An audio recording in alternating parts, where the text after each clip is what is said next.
Tänasel päeval võid sa olla iseendale õpetajaks või võid leida endale järgijaid või võid hakata kedagi järgima. Selles mõttes, et sa tead, milline on sinu eesmärk ning sa oskad otsida endale selle eesmärgi saavutamiseks mitte just otseselt vahendid, vaid pigem tuge ja suunamist või toetust just intellektuaalsel või vaimsel mõttel.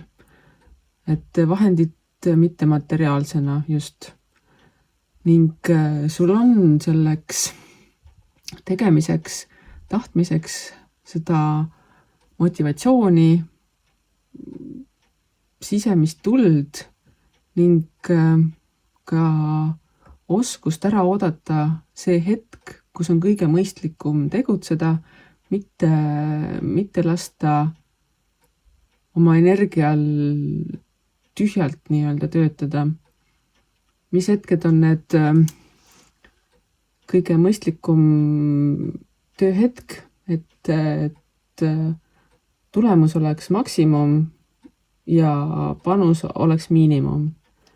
Ning see võib olla ka teises võtmes selles niimoodi, et sina oled see õpetaja või see toetaja või see juhendaja, kes võimaldab kellelgi teisel oma potentsiaali maksimaalselt ära kasutada.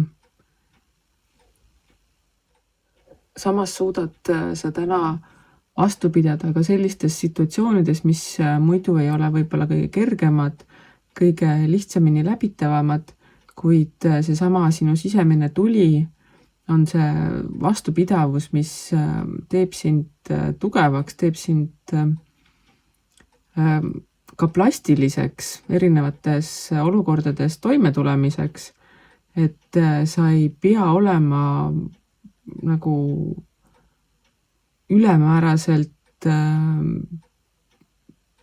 asjadel juhtuda laskmises, et ongi see, et sa tead, et kui see asi peab toimuma, sa tunned, et see parim tulemus tuleb sellisel viisil ning sul on tänasel päeval seda järjepidevust, seda tugevust, seda plastilisust tegutseda täpselt just selle plaani järgi, mida sa oled selleks paika pannud, mida sa teha tahad. Ning see ei ole kõige raskem ülesanne sinu tänases päevas.